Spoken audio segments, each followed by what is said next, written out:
Good morning, let's try this again. Welcome to a Thursday morning or Wednesday afternoon if you're in the States to a Carnivore Chat that I'm very excited about with Dr. Stephanie Rimka, who's a chiropractor, healer, a guide, and doing some amazing things out there. Just trying to get her to jump on. We're having some issues here, so just hang about and be patient because you will not want to miss this, but I'm hoping I can get Dr. Rimka on. There we go, found it.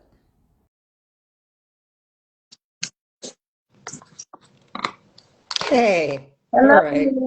How are you? I was messaging my team. I'm like, so did she cancel? Like, what's going on? But I couldn't find you. I was trying to send the invite, but I couldn't find your name, but got you now. yeah. Okay. Let me get you more mounted. Oh, I have the world's worst thing. Cheapest thing you can imagine. Well, you still don't have like a real ring light now? I still don't.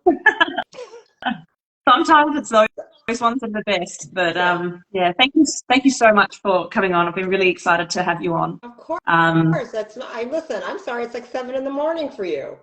oh, that's okay. I'm up anyway, so it's no problem. Good for you. We're coming from the future. It is Thursday morning, so Oh, yeah, right. yeah, It is the future for things you. Not future. for Yeah. me. Huh. All right, awesome. Can you So see me I okay? Is the lighting bad or like I feel like no, I'm in a it's weird. You're no, good? Okay, cool. perfect. Yeah, thank you so much. Yeah, I've been following you for a little while now and have just been so kind of attracted to your beautiful energy and the messages that you share. Especially as a female out there speaking important truth, and also a supporter of the carnivore diet and lifestyle. That's a big reason why I've got you on today. But there is so much that I could talk with you about. I think because you're just such a strong woman, and I thought it was important to have you on for a chat and talk about whatever we end up going into. I mean, this is a carnivore chat, but I think there's a lot that we could, I guess, get into with regards to life and health and wellness and all things empowering. But for those who don't know much about your background, I wondered if we could just start with a bit of an overview of like how you got here doing the things that you do and spreading the messages that you spread. Yeah, what do you in regards to what you're passionate about? Sure. Well, thanks for having me. I have a lot of people in Australia that follow me and take my courses and try to be patients. It's fascinating. Sometimes we go, "What's up with the Australian thing? Like, why do I have this whole group of these people?" And trying to schedule time-wise Yeah. is not always the easiest thing. I'm like, "What time is it?" I'm like, I can't do it. So I kind of always knew I was like put here to help broken things is kind of what I thought. I was going to be a bug scientist. At Yeah. like 2 and 3 years old, I liked collecting bugs and fixing broken things and dead snakes. And I'd be scraping worms off that. My mom would be like, why? It's dead. I'm like, but I could save it. It was a lot of that as a little kid. And it just eventually led to, through my own journey, I played a lot of sports. So and I fought a lot. So like I made street fights in Detroit. So I'm the youngest of 4 kids, 2 brothers. So I was in the emergency room a lot. Let me just say that. And I thought I'm kind of like my dog is a Yorkie poo and he thinks he's 300 pounds. And when I was 35 pounds, I thought I was about 352 and I could just take him I was just a little bit much. So a 7-year-old, I would take on a 13-year-old boy in a minute. They're like, "What is wrong with you?" I'm like, "What are you talking about?" Like I could take him next time, sort of a thing. So it landed me in the emergency room a lot, dislocated things and broken things. And I was in that medical, like I loved that environment of helping. Okay.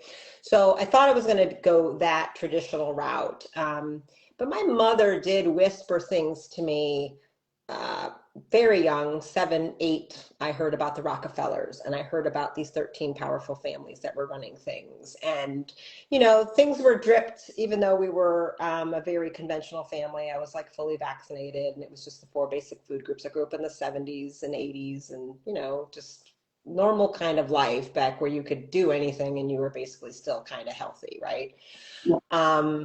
So in college, that led to, I played college basketball and soccer, and I broke my back in a college soccer game, and that led to just kind of a whole downfall of different health issues and cognitive problems and fatigue and weight gain. And it turns out, you know, kept going to the doctor, the clinic and stuff, and they never could figure it out. Turns out, you know, I had a thyroid disorder. So my thyroid had crashed. No, it took they didn't figure it out. It was like 8 months of me saying, I have mono, I must have mono, I had mono, this is what this feels like, you know?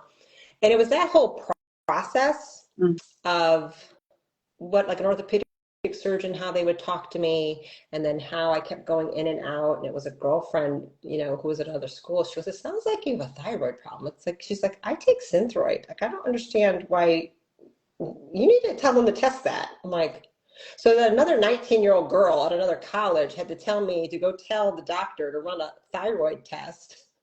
And after they told me, you're not going to run again, much less play sports again. And I was like, yeah, I'm not having that conversation. I don't know who you think you're talking to, but that's not reality. Yeah. I shifted gears dramatically because I was incredibly disappointed at the whole thing. I'm like, you guys are morons. Like, this is not how this can be done. So I started exploring all of it in a different way than just an academic memorization as a bio major and pre-med concentration. I started going into this kind of more alternative things. And I'd been getting adjusted since I was 16. I had another soccer injury, and my friend suggested I go see a chiropractor because they drugged me up on pain meds and stuff. And I slept for like 36 hours and I missed my game the next day. So I was like, woke up, mom looked at me, I'm like, what happened? And I'm like, I gotta get to the game. She's like, no, baby, it's not a game. I said, what are you talking about? She's like, it's Thursday, not Tuesday. I'm like, what? You know? So I didn't like that feeling. I'm like, well, I can't take those, but I also can't walk. You know what I mean? So it just led, my chiropractor was pouring into me since I was 16. And then at 19, it was you know, he got me walking again and out of traction and out of paralysis. And I went in and out of paralysis a few times because I did come back and I did play again and I, you know, did do all that. But it was a long journey, and it was through that journey of me comparing and contrasting the 2 different philosophies where it was finally clicking. So around 22 with him, I had a very deep conversation about me going to medical school, you know, to be a surgeon, which is what I thought I was going to be, an orthopedic surgeon. And I was really disgusted by all of it, though. And the only thing at that point, I was like, Keith, I don't know if I'm just doing this for the money. Like, and because this is what I'm supposed to do. This is what I'm supposed to be that. It's expected. I've worked my whole life for this. But they kind of make me sick, like the whole situation. Yeah. So I decided to take a year off and defer that. And I had the opportunity, most of my friends' dads were surgeons. So I got to be in a lot of surgeries and assists, and I got to hang out with them. They'd say, come in the OR, come in the office, you can intern. And I got a job working in as a caseworker in a mental hospital for schizophrenics. And my job was to get the schizophrenics with women to evaluate and work with the therapist to get them into group homes, get them out of that, if they are okay to like live in society in group homes. And that experience really shaped and molded everything for me. And that's when I absolutely declared, this cannot be what I want to be a part of. Because I was also debating child psychiatry. So I was really in those 2 things of what to do. And you know, being in a mental hospital, walking around in those halls, I can't even describe sometimes the physical horror that could go through your body where you don't even know, like, ooh, all you know is like, I'm not going down there. I'm not going on that. What happened down there? You know, it was very, ugh. And they just drug them up and throw them away. And reading the case studies, and you get these massive books on everybody, and I would read everything front to cover. And I cried every time. It was just horrifying what the drugs would do to them. Like, we have 6 more conditions from that drug, then 4 more drugs, and then just downhill, downhill, downhill, downhill. And then also the crimes of violence and sexual assault that were perpetrated by staff on them as well. It just sounded like a horror movie. And I was like, I can't, like, I'm not having this. This cannot be, I won't do this, because the Rockefeller way is, I know what this is. I thought I could come in here, do something. I don't want to do it. So I went a very radical, different way and did become a chiropractor. But I went with leaving the hospital going, oh, the schizophrenics need to be adjusted. Like, that's what needs to happen. And he's like, yeah. I'm like, oh. So I really thought I'd be able to naively bring the power of getting the nervous system back. And it was always about the nervous system, the brain. And like, he explained that, afferent, efferent, sensory and motor and all this stuff, and innate intelligence and God coming through. And I was like, why didn't you explain it like this? He's like, I've been explaining it like this since you were 16. But I'm like, I'm sorry, it took me 7 years to understand. Okay, my bad. And so 6 months later, I moved and went in grad school. So while there, though, so I was going for schizophrenics, bipolar. I really, by that point, knew I wanted to do mental health, not the athlete's orthopedic thing, even though that was what people expected. Because I'm a large woman, and they're like, oh my God, you could do orthopedic surgery. And I'm like, yeah. And all they ever talked about was the money. And I'm like, I'm not really as motivated by that as all you guys are. And I was really afraid. I had a voice saying, if you go that route, it's going to break your soul, the femininity out of you. So I was barely feminine to begin with. I was very masculinized. I knew how to be very aggressive. I was very warrior energy. I was very rewarded for behaving that way. Domination and destruction gets you in this culture for that. Like, people like that about me. Like, I'm considered a badass or whatever, right? A lot of fire energy. Yeah. And that got praised. And there was just this inner knowing. And then my soul was speaking to me like, don't you do that, because that will kill you. That is going to kill who you really are. I didn't know enough, but I told people, I'm like, I feel like I'm having an existential crisis at like 20. From like 20 to 22, I was really dealing with a lot of like, I don't know if this is why I should be doing this. What's my values? What's my motivation? Is this just my ego? If that's it, I shouldn't be doing it. You don't become a doctor for your ego. So fast forward, I know it's long, but it's a weird thing how I kind of go into this. My nephew, however, while I was in school, was diagnosed with autism. So my sister called me and said, I need you to help me. I said, okay. And, despite my warnings about the vaccines, a delayed schedule was taken, but a husband was involved who's no longer in the picture. But husbands are very powerful, and they pressure, and they can really terrify a woman, and when she's exhausted and breastfeeding. And so things happened, and toxicity levels were too high for my nephew, and that just changed gears. And so by me kind of helping coordinate that whole thing and finding all the Dan doctors and autism doctors about that while I was in school, because of course it's a big deal, then they started training me. So like they took me with him, and then next thing I know, I'm having to learn about the genetics and the gastrointestinal and the diet. Like, it just kept, and then sure, it's all the same. At the end of the day, I'm like, schizophrenia, bipolar, autism, like this is all still brain health and neurotoxicity and nutrient deficiencies and, structural and functional networks, and genetics are involved. So I just learned it all from them as they were doing it, and hired lots of mentors and was doing more and more. So by the time I graduated, I was already kind of in that niche and known for a very strange kind of thing anyway. And then it just kept going from there and there and there. And I was trained, I did teach personal development courses. I was a landmark. We did like Landmark Forum and UIO and multiple things. So I was trained with therapists, talk therapists, LBCs, and I did a lot of that. Imago, Gestalt therapy, inner child work, Jungian. So I did a lot of that type of stuff too. Yeah. So my sessions were very long, and I deal with making emotional connections, psychological connections to symptoms and basically soul expression while running labs, I'm board certified in neurofeedback. And so my nephew's journey, I had to keep learning more and getting more certifications, as I saw what worked. Yeah. And I was referring friends, and they would just go, well, why can't you just do it? And I'm like, because I don't know how to do it. She's like, well, can't you just learn? And I was like, I guess, yeah, I can. Well, hurry up. I feel like, we just want to see you, so can't you learn it? I'm like, sure. How long is that going to take? 3 years. Okay. So that's kind of what happened with my career. So I've been in private practice for, I don't know, 25 years.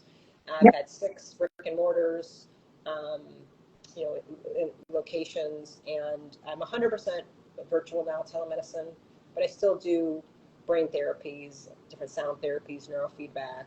We do lots of chelation, lots of lab. I do a very unique niche of functional medicine that's kind of rare. Yeah.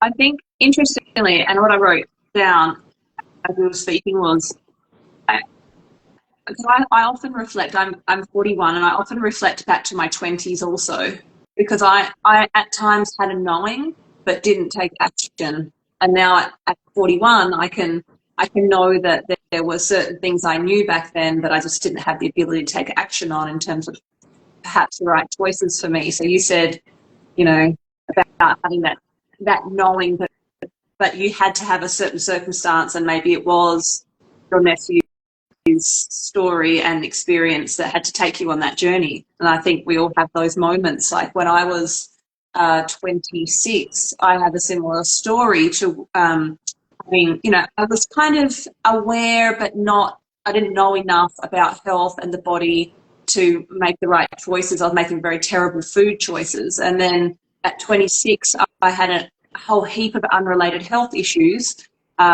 just all different random things. And at its worst, my left ear starts ringing, and I'm diagnosed with tinnitus, a ringing in the ear.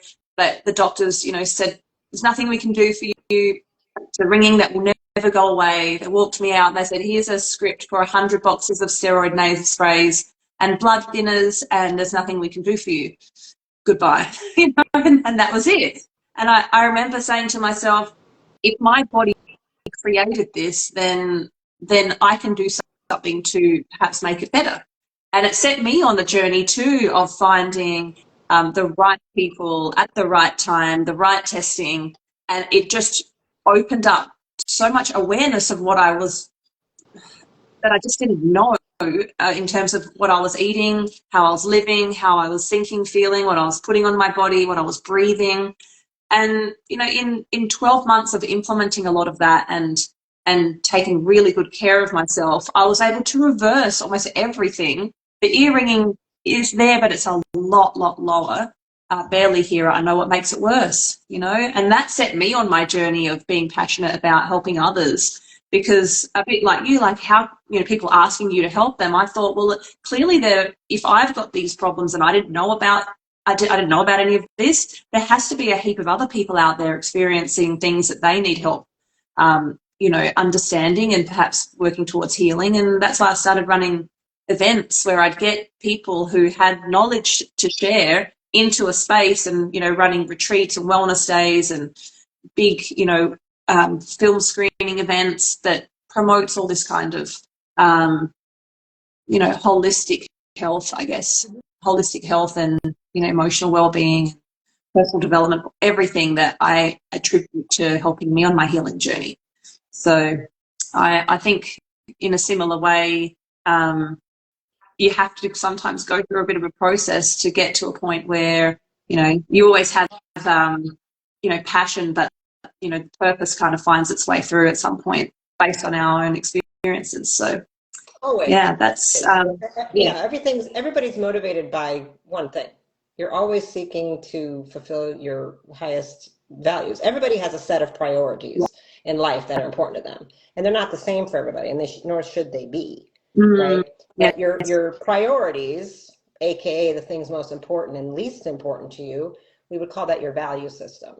And your Yes. value system always comes from your childhood, which is always, and it's always created from what you lacked. So whatever you did not have, it becomes the most important thing for you to deal with. So I was born jaundiced, almost died in an incubator for weeks, and had to have bars and cables like Forrest Gump. So I keep a picture that I used to hate so much because I hated this little girl, of me and my mother with me in the braces that I hated wearing, right? That was like when Forrest Gump, that movie came out, my Yeah. brothers, they were all like, oh my God, when the scene, it made me think of you, and I was crying, and you hated, I was like, what? And here's what I said, I'm like, what are you talking about? They go, the cables, you have to wear those things, you always cried about it.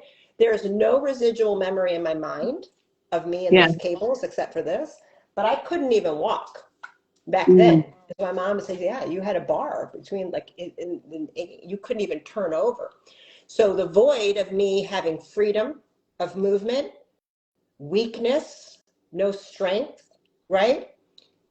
And that being seen as sickly by other people created health as one of my top values. And so I came out with a vengeance where I played sport, I ran, and then not only could I run, I was like a gazelle. And not only did I play soccer, I broke 4 girls' legs in one season. That's how I was a striker. Like, I'm gonna hurt you, you know? So part of that was like, I became obsessed with it Yeah. because I was proving something, right? So, and most of us will take some of our personal values, and if you're lucky, not to say most, if you are connected and aligned with your soul and you listen to your soul embodied, your personal values will come out in your career.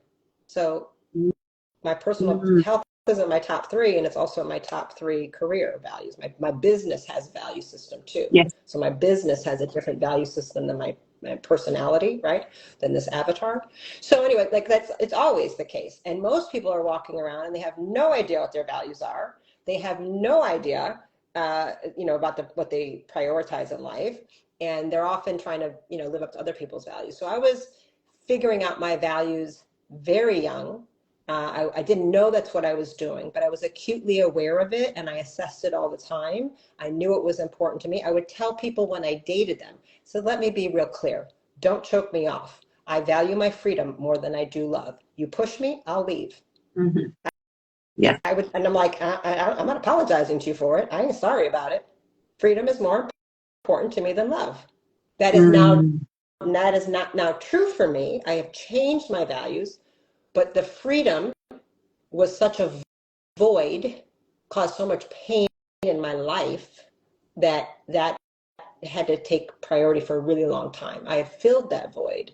Now then love took its place. But you can actively change your value. So it's like, if you don't have money, it's because that's not a value to you. If you don't have children, family's not a value. Mm.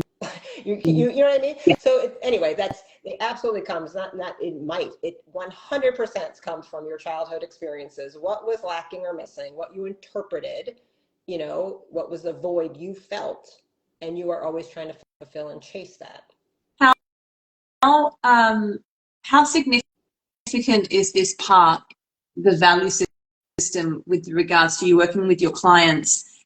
When we're talking about health, most people, well, there's a lot of people, I guess, don't quite understand that link. And so I always question, well, if you're doing all the right things for your health, but those value systems are either not being prioritized, or you don't understand how this is impacting you in the now, like how significant a part does this play in the work you do with clients in terms of working on values versus working on everything else? Or is it all one, in terms of, like your health, your eating, your lifestyle choices, all that, and then do you get them also doing the inner work at the same time? Mm-hmm. Yeah.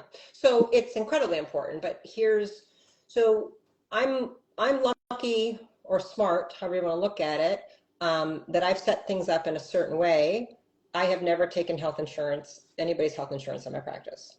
So nobody comes to me because I'm a $10 copay. Nobody Mhm. comes to me because I was listed on their thing as that I wasn't given to anybody. Here's your doctor. You have to go Mm. see her. Yeah. She's in network. I'm going to be out of network. I don't take your insurance. You want to try a super bill, knock yourself out. You're going to pay more money. You pay me cash. Everybody pays me upfront money. When you have to pull out the wallet, I'm already screening the type of person I'm going to work with. I've Yeah. already repelled a large group of people. Yeah. So already, right, the more victim, pacified, take care of me, just fix it, give me a quick pill, they're not coming. And in my Yeah. health talks that I would do in my very first office, I opened my first practice, I was still in grad school. It was my senior year, and I partnered with two doctors. They were doing this. I did all the teaching and lecturing and kind of closing. They did all the all the patient work, but I was just getting ready. I was going to walk into that practice when I graduated. So I did all the talks, and I was very harsh and upfront with, let me be real clear. If you came here to get out of pain, and that is your primary motivation, you can go to CVS and get a bottle of Tylenol for about $6. I have no intention on focusing on your pain, nor is it my goal to get you out of it. Yeah. If that's what you want, you're in the wrong place. You can go right now. Bye. Like, that's how willing I am to say, see ya. Yeah. Don't need you. Please don't waste my time. I'm not going to waste my time. I don't want to work with those people. Yeah. So already, I'm going to tell you, I'm trying to repel on purpose Mm. people I don't want to work with. Yeah. I don't want to deal with the mentality. Now, culture is, like you were saying, like, I didn't know if I didn't know, all these other people didn't know. Of course, nobody really Mm. knows unless you're born and raised into a family like this, and you're like my son or whatever. Like, Mm. how are you supposed to? Yeah. You know, and Yeah. then unless we brainwash you the way we want to, and that's even hard because we're working against an entire culture. So Rockefeller medicine and big pharma and the governments, everything, the educational system, the entire world and all its structures and constructs are designed for prison programming to break you, to break your creativity, to make you think your intuition isn't not good, to make you stop imagining, to make you not be impulsive at all and actually be spontaneous. They want you to be Mm. rigid in a structured, externally focused, not going inside yourself. We call that, every time people do that, it's a disorder, and they drug them up. Oh, you're daydreaming, must have a disorder. Mm. You're being quiet and you want to recover inside. Oh, it's depression. Like, Yeah. we don't want people looking within. We don't want people neutral. We don't like them daydreaming. We don't want them doing these things. It's a very Taoist mentality. Western mentality is, we need you busy and working and producing in a factory all the time. Okay? Yeah. And so you're Structured. so tired and you pass out and go to bed, and you take trazodone to go to bed, and you take amphetamines to wake up, and then you have a glass of wine and trazodone and amphetamines, and it's just a cycle, so you can never be conscious. Yeah. So culture sets that up. So I'm going to let you know right now. So I am still dealing with people that have some of that. But what I deal with is they have a willingness. They're hungry, they're willing, they're coachable. Now, I don't care what grade level. They might be a kindergartner, they don't know anything, or they come in PhD. So in the brick and mortar practices, online has been very different. I'm going to just say that. In the brick and mortars, it was a little bit different. I would say 50 to 60% of the patients were already autism, right? Parents hated pharma. They knew they had a story to tell. 2 years old, MMR. I mean, it was like the same story over and over. I've heard thousands of times, mothers and fathers crying in front of me. I know the story of the last words were spoken, and this was the day, and the seizures were then. And okay, they hate pharma. They don't ever want to go back to a pediatrician. They don't want a drug about a drug. They come in, they said, my son has ADHD. I'm not doing that drugs. What can you do? Mm. Like, they're like that. Yeah. They're already, now they may not know what Tylenol does to the liver. They may not understand how screens and technology are making the problem worse. They might not know we need to have steak and eggs for breakfast instead of oatmeal, right? But they're already like defiant and errant and resistant. That's who I want. Yeah. I want all those people, and they Yeah. may not know what to do. You know what I mean? Yeah. Or they might be already on the GAPS diet for 5 years, and I'm just taking them a little bit more. Or I have to teach them how to buy a crock pot and make a roast. I'm like, oh, pumpkin, we can't do fast food anymore. Yeah. Mommy, you have to learn how to cook dinner, Yeah. you know? And I legit had a staff member take people grocery shopping and teach them how to cook. Not Yeah. kidding. Because I was like, they don't know how to do Wow. it. They would come in, we would teach them how to order meat, how to get a CSA, how to have the food delivered. I said, pick the day. You want it on Tuesday or Wednesday? They're like, I can just have it come to my house, Dr. Rimka? Yes, honey. Like, we're gonna make your whole life better. we're gonna give you time so you're not so overwhelmed and you can cook and be with the family. So I have to teach them a lot, but I'm already dealing with a certain mentality. Then you have to know and practice. I cannot make everybody care that much like I care about health. You can't do that. If you're trying to do that as a clinician, you're going to be miserable. So I have to find what their values are, help them see what their values are, acknowledge and praise them for those things, and they may choose to change it. And over the course of what they're doing, they might realize, actually, they are motivated. If I can tie in a strong body or a strong mind and eating well to one of their values, if their value is like men, they're like, usually they want to be this incredible father and husband, and the wives are all pissed off because they work all the time. But he's like, that's what I'm supposed to do. The most important thing I can do to protect my wife and children is finance and money. Like, I need to, and that's how he thinks.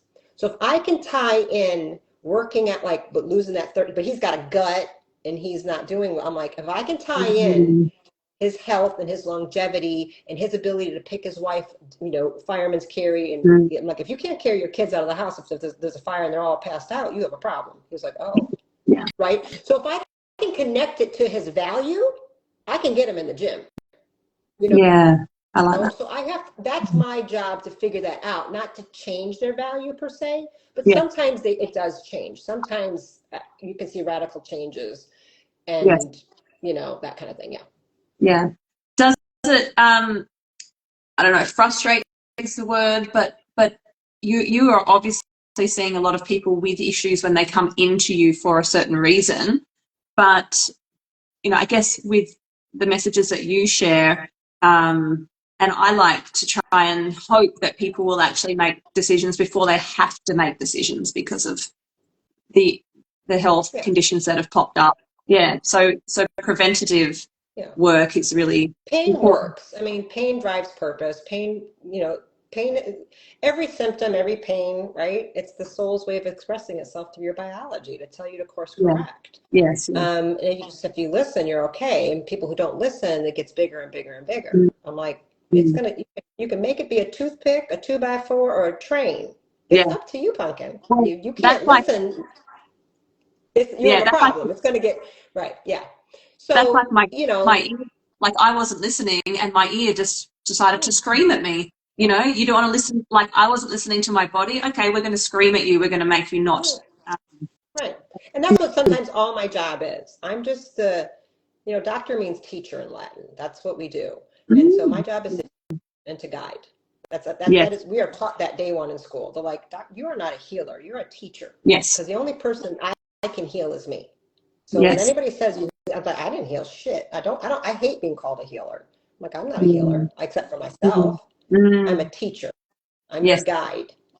Yes. And you have to take that and you heal yourself. No substance heals you. It's inputs into the system and you transmute and transform that into your own healing. Yes. And sometimes the biggest barrier to their healing is their own self-deserving. Sometimes I have to spend more energy there that they just don't believe they deserve to even feel good. They're punishing themselves for something that happened at 3 from their shame in the system. So all of it matters. I'm looking at all of that. I just have a very circular, holistic, extremely right-brained, feminine way of seeing the system. And I can see all the parts. I can overwhelm people because of the way I'll talk to them, but I don't know I don't know how to do it in a linear way, even though I have to back things up linearly for people because they like to know how to do it. So I'm like, okay, month 1, month 2, month 2, month 3. But I'm like, I know I'm going over here. And sometimes I can't tell them what the real goal is. I'm like, oh, they aren't ready for that. So we're just going to keep, and then at one point I'm like, I'm going to tell you the truth. And they're like, oh, and then boom. I'm like, okay, good, I'm done. So I'm usually at that moment of, the best moment is going to be when you fire me. But people are coming in absolutely now. I think the greatest thing out of COVID, pandemic is that people are like, oh no, we're not doing this anymore. And now they're like, I don't know. I don't know what to do, but I want to change it all. I know I've been lied to. I just don't know the truth from the lie. I'm like, okay, good. Welcome home. Because I do. So I saw the lie very young. It's kind of like that. They are coming in for it, and that's a fun group to work with.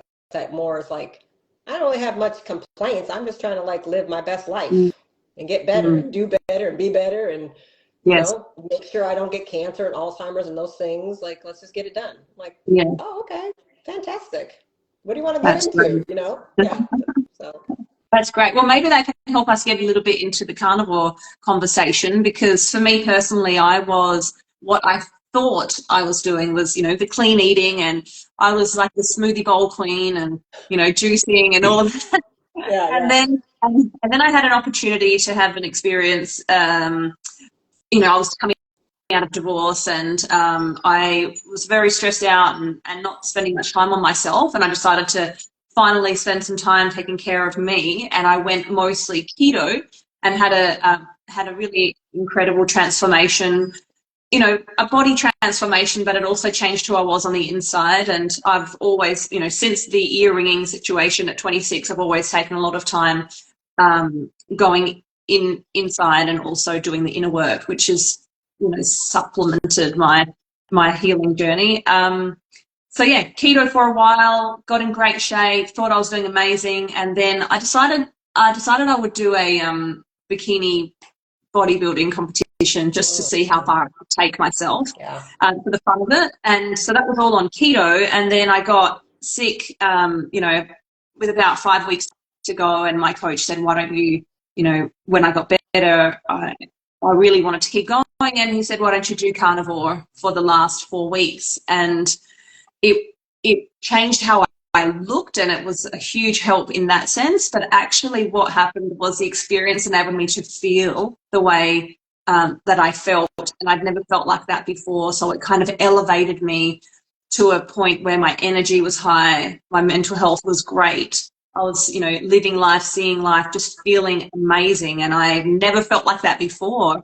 And I just never really went back from there because of how it makes me feel. And even now, I'm about 2.5 years later, and I'm mostly eating meat every single day, meat, bacon, meat, butter, salt. And I'm really passionate about it because I've never felt like this. I've never lived like this. And I want everyone to know about what this has done for me, sharing my story so that I can maybe inspire or empower somebody else to give it a shot. There's a lot of people that often say to me, how can you just eat meat, Mel? And I say, well, what I'd really love for you to ask me is, why are you eating meat all the time? Because I'm doing this because it's a choice. No one's telling me to do this. And if I'm choosing to do something that's helping me thrive, then wouldn't you want to know why? And that's really my purpose and my passion through sharing my story and other people's stories, so that people can know, what this could do for them. So yeah, interested to hear your thoughts on how you, stepped onto maybe the carnivore lifestyle.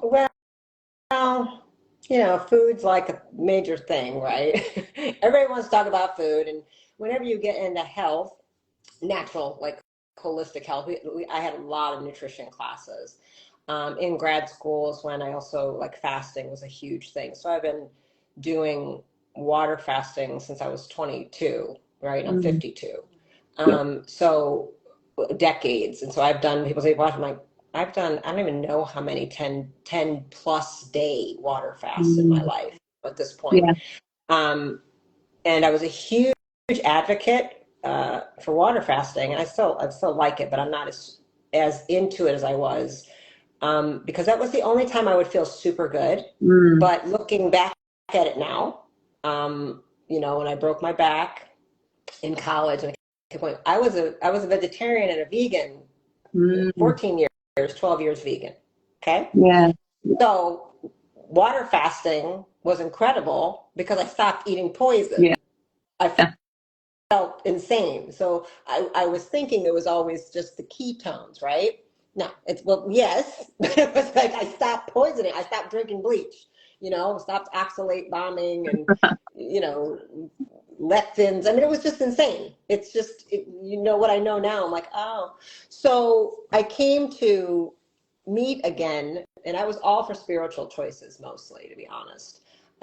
Very driven by spirituality and consciousness as a high top three value. So I thought, there's a lot of, again, programming that we're told, you get into any of that stuff and yoga and I'm Indian, like, it's, you shouldn't eat meat and vegetables, and I'm killing, basically it was like one pamphlet went in front of me from PETA, and I saw the bunny rabbits being tortured by L'Oreal, and I literally lost it, had to run out of a classroom, thought in college, thought I was going to throw up in the hall. I mean, it was horrifying, that and the beagles. I'm like,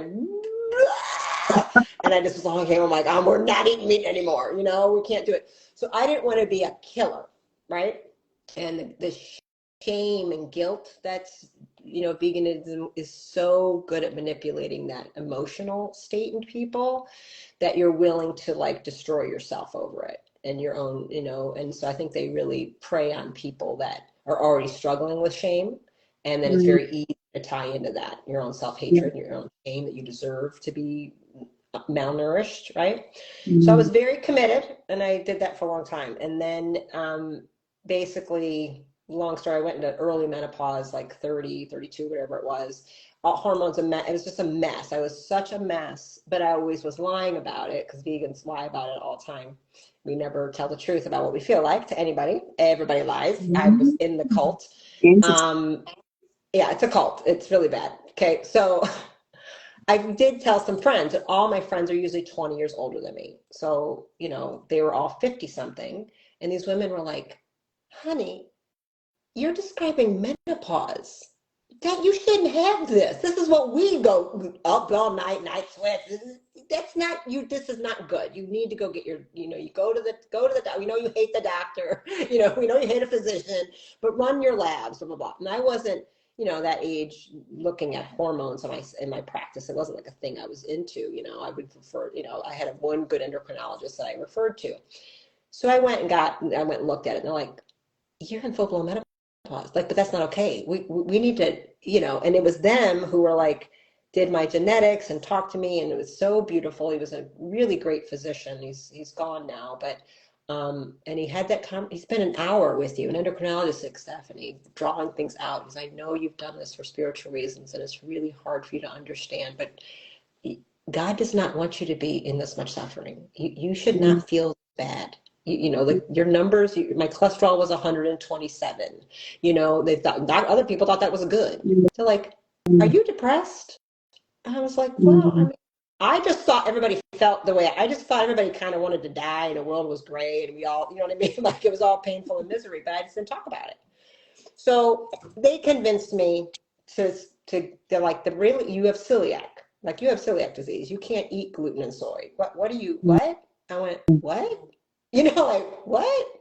Um, so so I started eating like fish, okay, and I kind of went like a paleo. I did the Paracone diet. It was a big it was basically what I followed. Yes. Just a bunch of salmon and berries and rice or whatever. And because it was gluten free, is what I thought was happening, and why so in 3 days I felt like a mind shift miracle. I described it like the Wizard of Oz, going from a black and white life to suddenly when it was Technicolor rainbow and you saw all the magic in the movie. I was like, I mean, it was the wildest thing. And I remember telling my partners at the time about it, and I go, this is what it's like for you all the time. She's like, yes, that's what I've been telling you. You have not been good. You Yeah. didn't, you have been depressed. You just didn't know it. I was Mm. like, oh my God. I was like, I'm never eating that shit again. So I thought I put like all the focus on the gluten, Yeah. right? For a really long time. I didn't give the meat as much credit. So I got pregnant 6 months later, kind Mhm. of accidentally. I Yeah. was like, God. And my ex-husband, he was like, I thought you couldn't get pregnant. I'm like, that's what they said. I guess it's working, oh God.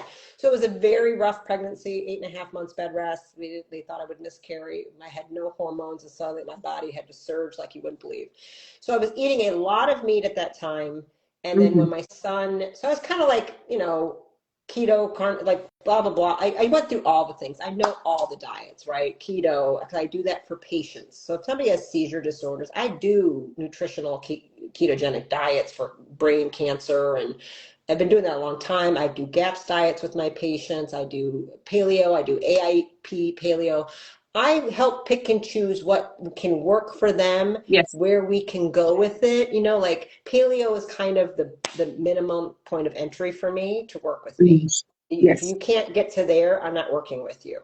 Right. And I Yeah. modify that and make them spread it out and get rid of kale. And I get rid of stuff that has to be lower oxalate, but that's the bare minimum. I'm not even going to waste my time. So Yeah. then we go inside the circle. And I was a Walsh protocol certified nutrition. So that's the MS protocol, Mm. um, Terry Walls. So like I've learned and had to use all of them clinically. All right. And so whether I was a vegetarian didn't matter. I'm still training them in the gaps. Yeah. I'm still doing, my diet had nothing to do with what I said to them. To me, they didn't need to know my business. Um, but then I went carnivore like 8 years ago, I guess. And it was really more just everybody was talking about. I'm like, and I go, oh, I actually do this with patients all the time. So Crohn's and ulcerative colitis, super common. I would basically turn them carnivores without calling it that. I'm like, well, Mhm. that's like, oh, that's what I ended up doing with all of them. And didn't, it's just because it's the only thing that doesn't hurt. Yeah. And we just do bone broth and meat. And then I put like few healing agents in, and like, we can get rid of that in 4 to 6 weeks. It's Yeah. not even that hard, Yes. but I didn't call it something. I just told them this is what we're going to do. I Yeah. can't put roughage in your system when you have ulcerating you have ulcers, bleeding. So Yeah. why would I scrape it? I'm Yeah. like, that's stupid. Mhm. So anyway, I just started doing it for the 30-day. Like, I think it might have been Sean Baker's like, oh, it's January or something. This is carnivore month. I'm like, okay, I'll do it for 30 days. I was like, I just liked it mostly because it helped I hate cooking and making food decisions. And I Yeah. did feel good. I didn't feel bad. I mean, I was already, always rocking ketone. I'm like, and I don't measure, I don't do macros, I don't do any of that stuff. I'm like, hmm. Now, probably 6 weeks into it, you do get this like, mm, like this interesting prowess. Like the best way I really have to say, I'm like, you feel like a lion, like just super chill, like you're super like, but you can try it. Like you just feel like you can do anything, but you're Yeah. super relaxed. Mhm. But I run the show, Yeah. so don't even try it. Like you don't need to flex because you're so strong, you're so competent, you're so confident, um, that it's an incredibly calming and Mm. relaxing way of really being super comfortable in your own skin. That's the best way I think I was even more comfortable Mm. with myself, and um, that kind of thing. And you do lose a lot of weight and you stack on muscle. I wasn't like big or anything, but the muscle gains, men will argue with me in these carnivore groups all the time. It's impossible to gain weight without listening. I'm like, no, it's not. No.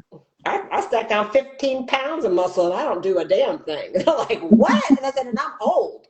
Like imagine if I was 20, Mm. and I had rage and testosterone. So yeah, it just became I just like the laziness of it. I like simplicity. Yes. That is not the thing my mind needs to be filled with. I don't want to think about any of it.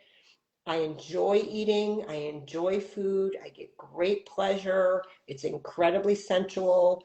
It's not like I don't look at food as energy. That is some sensual, sexual stuff to me.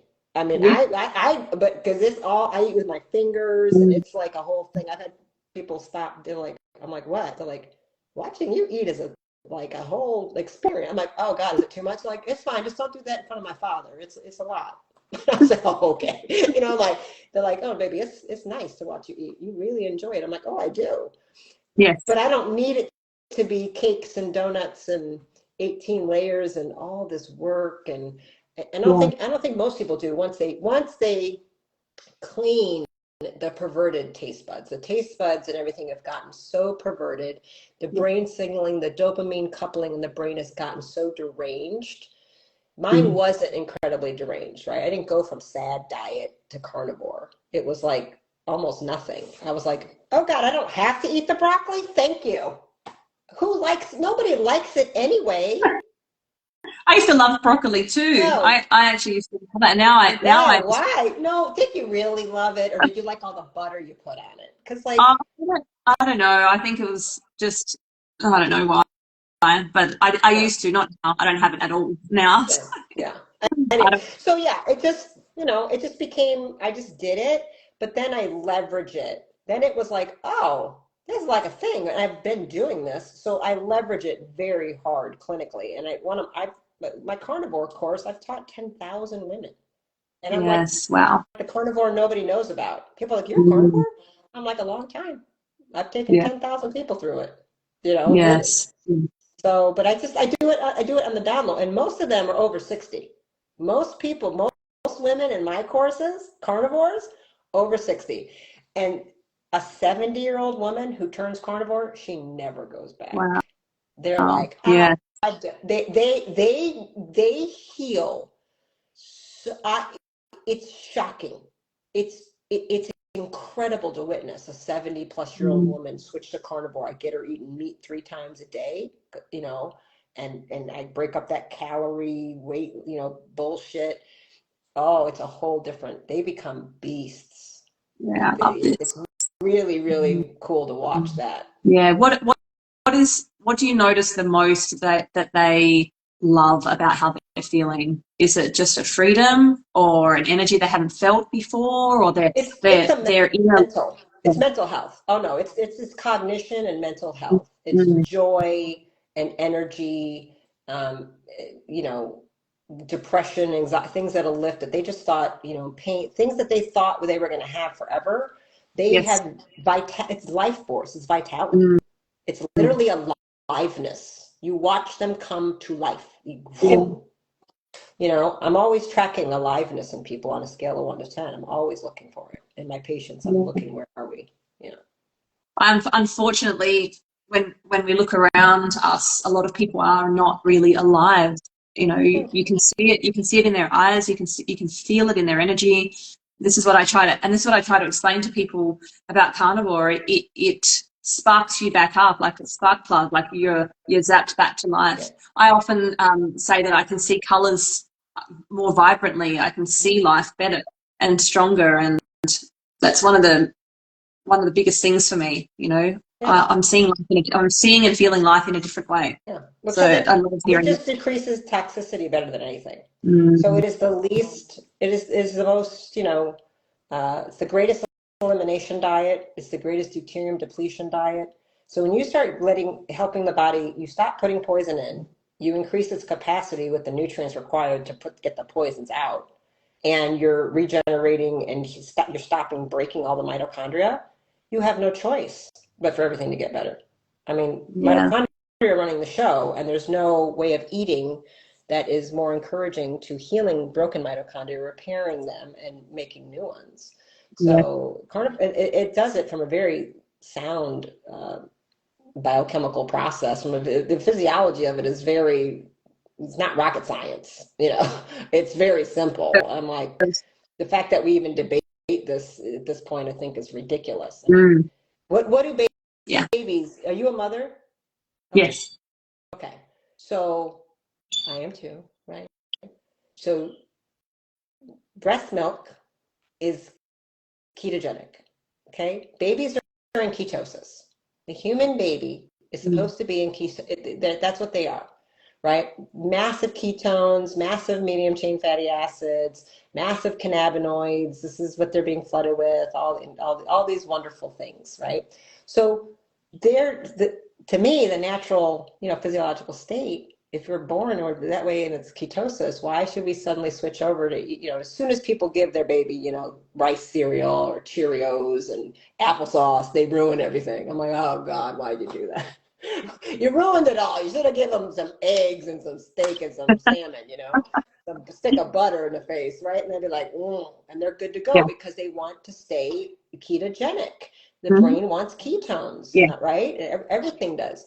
So that's the natural way of being. And carnivore is, just a daily cyclical, ketogenic diet. It's just one aspect, Do I care if we were living in a natural environment in the wilderness and not being sprayed with glyphosate and aluminum and strontium and, chemtrails and Wi-Fi and polyurethane and volatile organic compounds and glues. I mean, it's ridiculous how we live, literally poisoned all day long. People put Botox in their face on purpose. I mean, this is the world we live in now. I'm like, you pay money for them to put that poison in your face on purpose. Mm-hmm. Yeah. Do you know how dumb we are? Yeah. You paid them to put silicone things in your boobs on purpose? Like, oh my God, okay. Wow, you're making payments on them killing you. That's fascinating. Wow. That's how perverted our thinking has become, right? So if we were living as we're supposed to, does it matter if some people if you have some very small amounts of plants, like what people used to have 200-300 different plants in a year in small amounts? No, they're like medicines. It's plant medicine. They're boiling the feverfew tea for, what I mean? Milk thistle for the liver. They knew what they were doing. Yes. But they weren't really eating. And it was only a little bit here and there. That's not where we are now. So, and plenty of cultures are carnivore, by the way. That is the way they eat. They don't eat. There's never any plants available in Siberia, so they never eat them. Yeah. Right. So that's whole. There's no carnivores in nature. Yeah, there are, and there are right now. Yes. Plenty of tribes are carnivore. There are no plants. It's all snow. Yeah. That's not what they eat. So it's a very simple back to nature, back to the way we were really built. It's just we've had so much brainwashing in the prison programming to think we're supposed to be eating Pop-Tarts. And I really it blows my mind that people will think feeding your kid steak and eggs is dangerous, but pizza and ramen noodles is okay. But that's how deranged we've become. Yeah. I have a 9 turning 10-year-old daughter, and when I eat steak, so I don't tell them to do anything, but I let them watch what I'm doing, and often they then start to ask me for what I'm having. And my daughter in particular, if I'm eating a steak, asks for it every single time, especially like I have it in the morning. It's what I have in the morning for breakfast. And so I've started like cutting her up steak in the morning and giving it to her, and she just takes it in so quickly, and she wants another plate. Can I have another plate? Cool. It's like her body just needs it and absorbs it, and it fuels her up for the day, just like it fuels me up for the day. I can't start my day without it. And your body, like we said about food freedom, like it doesn't mean I don't enjoy my food. I love my steak every single day, every single morning. I love it, and my body does crave it because it's the fuel it needs to get through, to get through the day. So I feel the difference, she feels the difference, and I think we just have to lead by example and make good choices for ourselves and our children, so that our parents just knew what they knew, unfortunately, and I'm pleased that I'm able to make changes in my life that I can then support my children through making the right choices for themselves as they grow. Yeah. And adults too, I guess, they just don't know what they don't know. You said about 60, 70-year-old women. I'm glad at some point they actually feel what it feels like to live in that way. Well, I mean, again, they lived through the 80s. The 80s were all up here in America. Everything was low fat. it was count the fat grams, and it was these little pocket books everybody would have in their purse. I had one in high school, and you're supposed to have 20 grams of fat a day or less. That was like the whole thing. So, then you created a generation of low cholesterol, low fat, anxiety, brains that were starving. So everybody now has anxiety. And so now we have the anti-anxiety med revolution. And it just kept going and going and going, So, and then you hit that point, around 30, 35, the whole programming is the calories in, calorie out. So they're programmed to a salad is good for you, red meat is bad, eggs and cholesterol bad, keep the you know what I mean? So this is what women think they're supposed to do. Yeah. And nobody told them, no, that's the exact opposite. And the older you get, the more protein you should be eating, not less. So and that's just part of the Western medical, it's the programming. It's the prison programming to make you weak. They want you frail. They want you fragile. They want you to be able to easily submit and not be able to resist. And I think, it's everybody's, listen, I'm American. We are pretty strong. We say no. So we're like I don't think so. Like, I don't really like being told what to do.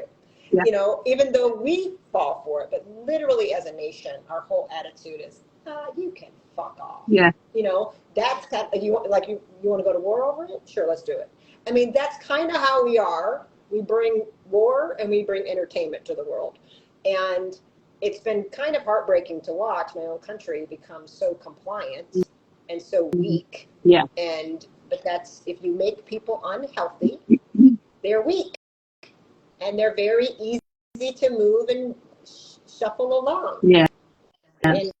Makes sense. Strong people are like, we can see things different. We can discern different. We're clear. They're like, I don't know if that's a good choice.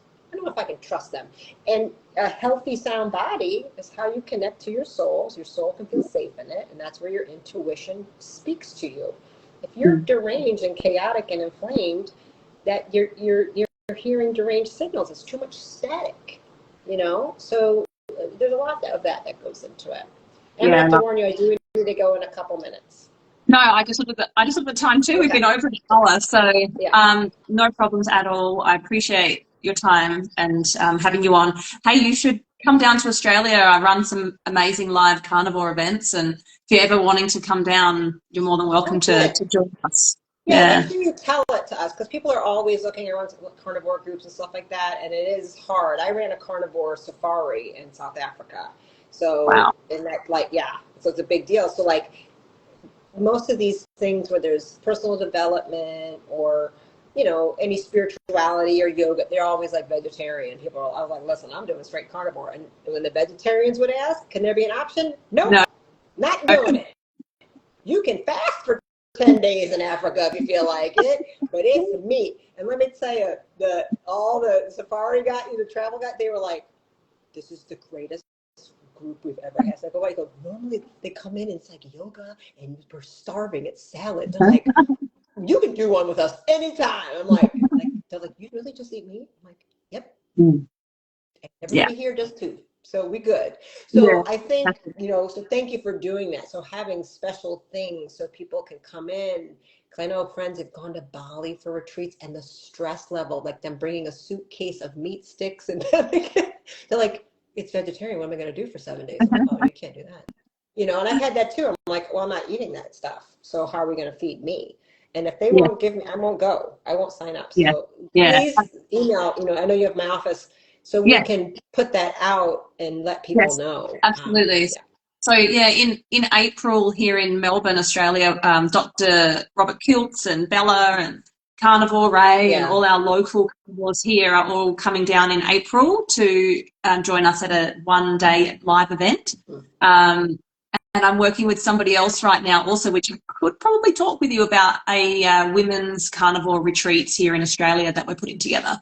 So some really great stuff happening. I've never been to Australia. It's one of those, I've been to Korea and Thailand. It just seems so far. And I'm like, and my friend lives in Bali. She's like, it's like right here, right? I'm like, I'm like, if I get all the way over there, I need to stay for a month. I don't really love flying that far. So it's like, I have an old dog. and he requires a lot. I'm like, it's like $3,000 just to get a dog sitter for Yeah. that long. You know what I mean? I'm like, oh Yeah. my God, this dog is right. So Well, that's part of why I don't want to do just 7 days in Australia. It no, seems like it's too much flying, no, you you can't. know? Yeah, you can't. But you could definitely do Australia and Bali for a lovely trip. But yeah, I'll let you know. I'll let you know Okay, when these events are awesome, on, and we'll keep in touch. I awesome. appreciate it. We'd love to have you down here. So thank you so much. I would love to get there. I hear my niece lived there for 4 years. Yeah, wow. Yeah, she Beautiful. loved Australia. Yeah, yeah. Yeah, it is lovely. Thank you so much. I You're very appreciate your welcome. time. Thanks to Have a everyone good who's one. jumped in at some point. We'll keep Okay. in touch. See ya.